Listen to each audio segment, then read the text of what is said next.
एक बार की बात है, एक गांव में रमेश और मोहन नाम के दो भाई रहते थे। बड़े भाई का नाम रमेश तथा छोटे भाई का नाम मोहन था।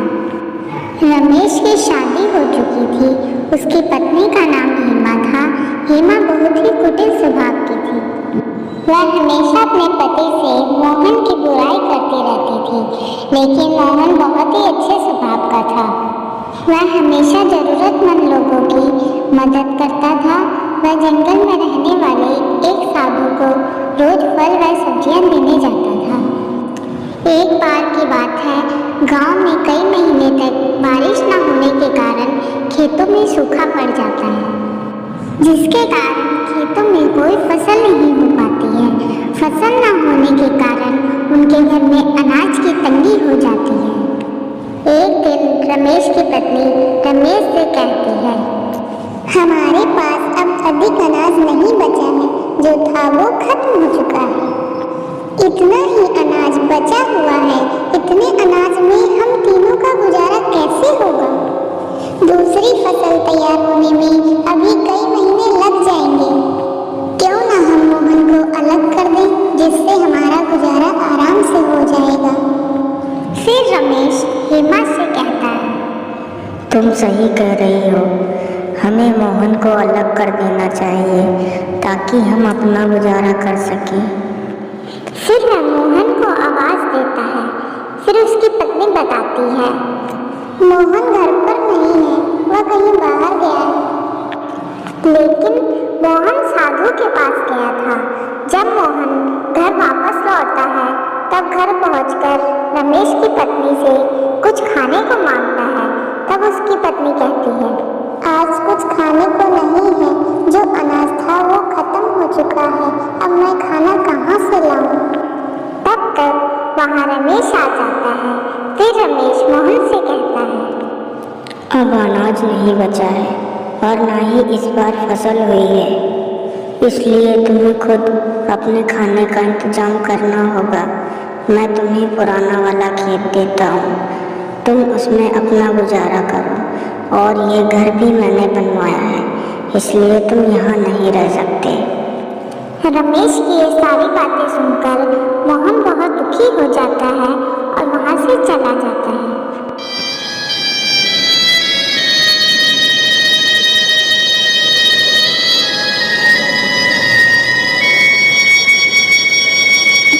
और साधु के पास पहुँचता है। फिर उसे सारी बात बताता है। आज के बाद मैं आपके लिए कुछ नहीं ला पाऊंगा, क्योंकि मेरे पास खुद कुछ खाने को नहीं है और मुझे बहुत तेज भूख भी लगी है। मोहन की यह बात सुनकर साधु बोलता है, बेटा तुम चिंता मत करो, मैं तुम्हारे लिए कुछ खाने को लाता हूँ।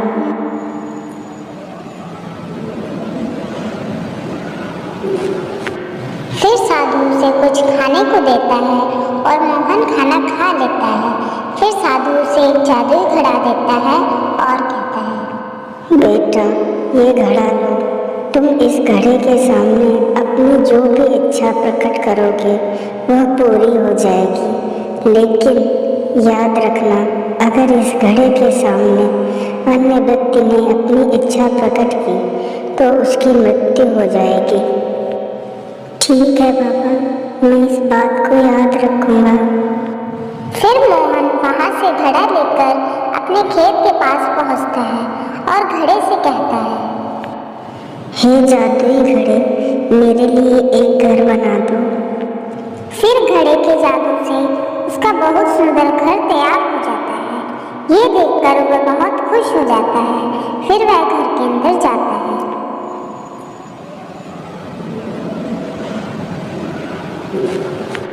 फिर रात को मोहन घड़े से कहता है, हे जादुई घड़े, मुझे बहुत तेज भूख लगी है, मुझे कुछ खाने को दे दो।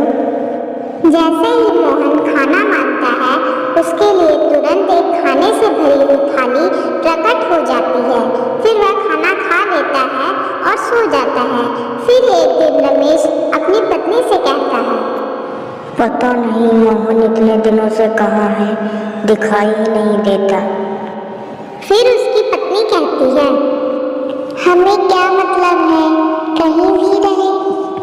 फिर एक दिन रमेश को गांव का एक व्यक्ति बताता है कि मोहन पुराने खेत में रहता है और उसने वहां एक बहुत अच्छा घर बनवा रखा है और वह बहुत अमीर हो गया है। ये सुनकर रमेश चौंक जाता है और वहां से चला जाता है। घर पहुंचकर अपनी पत्नी को सारी बात बताता है।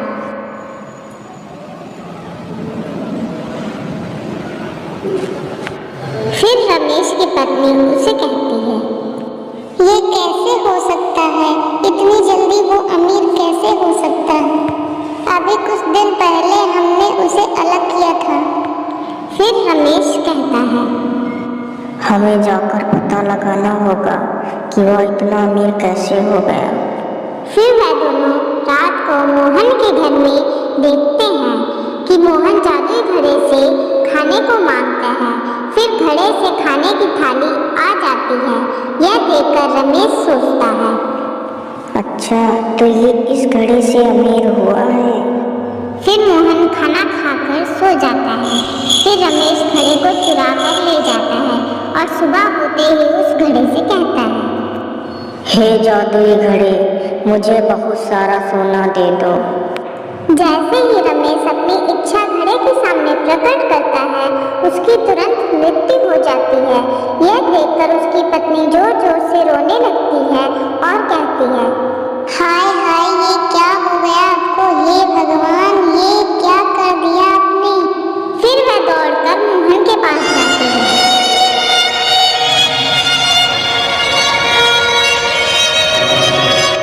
मोहन, ओ मोहन, सुनो।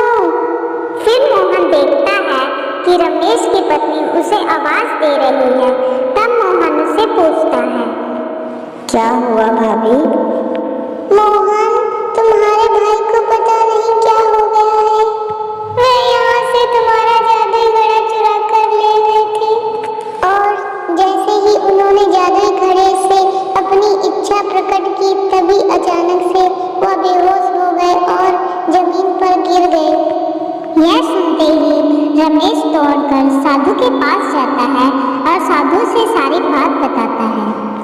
फिर साधु उसे बताता है, जल्दी जाओ बेटा और उस घड़े को अपने हाथों से तोड़ दो। यह सुनकर मोहन दौड़कर वहां पहुंचता है और जल्दी से घड़े को उठाकर जमीन पर पटक देता है, जिससे घड़ा टूट जाता है। घड़े के टूटते ही रमेश जीवित हो जाता है और वह मोहन से कहता है, मोहन, मैंने तुम्हें घर से बेघर कर दिया, लेकिन फिर भी तुमने मेरी जान बचाई। मुझे माफ कर दो मेरे भाई। फिर वह तीनों हंसी खुशी साथ में रहने लगते।